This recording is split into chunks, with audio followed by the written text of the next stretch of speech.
போட்டோஷாப்பில் கட்டமைக்கப்பட்ட குஜராத் மாடல் அம்பலப்பட்டு இன்னைக்கு திராவிட மாடல் என்பது இந்தியாவின் குரலா மாறி இருக்கு.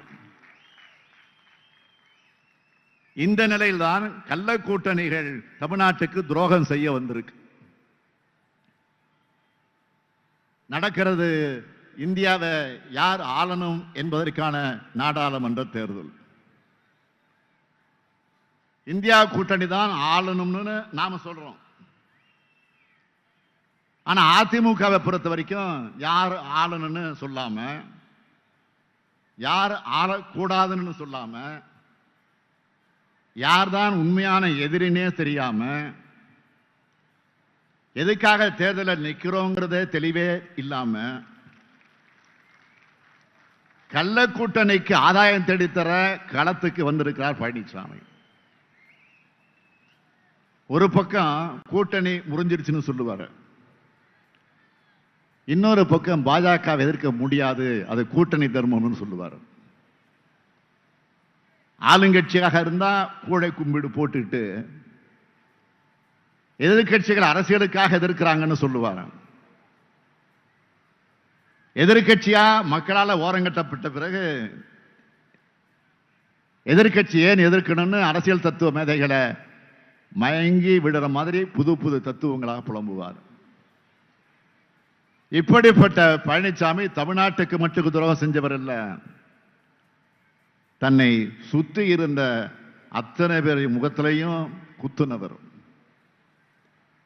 அவருடைய பிளாஷ்பேக் என்ன, அவருடைய பின்னணி என்ன, அவருடைய பிளாஷ்பேக் என்ன, கொஞ்சம் ரிவைண்ட் பண்ணி பார்ப்போமா? அம்மையார் ஜெயலலிதா மறைந்த பிறகு பழனிசாமி முதல்ல சசிகலா அணியில் இருந்தார். அம்மையார் சசிகலா முதலமைச்சர் ஆகணும்னு முயற்சி பண்ணப்போ பன்னீர்செல்வம் தர்மயுத்தம்னு ஒன்று காமெடி பண்ணார்.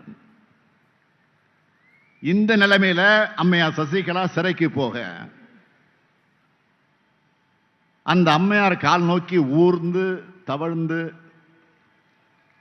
கூவத்தூர் கவனிப்புகளால முதலமைச்சரானார் பழனிசாமி. உடனே டிடிவி தினகரனுக்கு ஓட்டு கேட்டு போனார். ஆர்கே நகர் எலெக்ஷன் கேன்சல் ஆகிடுச்சு.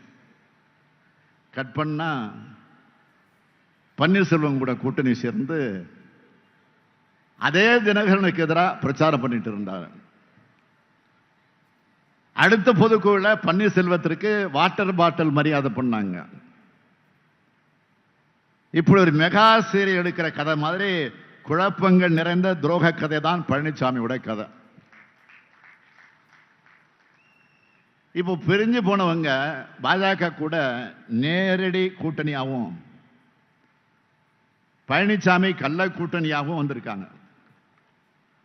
இதுல யாருக்கு யார் நண்பன், யாருக்கு யார் எதிரி, யாருக்கு யார் துரோகி, இதற்கு பதில் என்ன தெரியுமா? இவங்க ஒட்டுமொத்தமா தமிழ்நாட்டுக்கும் தமிழ்நாட்டு மக்களுக்கும், ஏன் ஒட்டுமொத்த இந்திய மக்களுக்குமே எதிரி மட்டுமல்ல, விரோதமான கூட்டணி.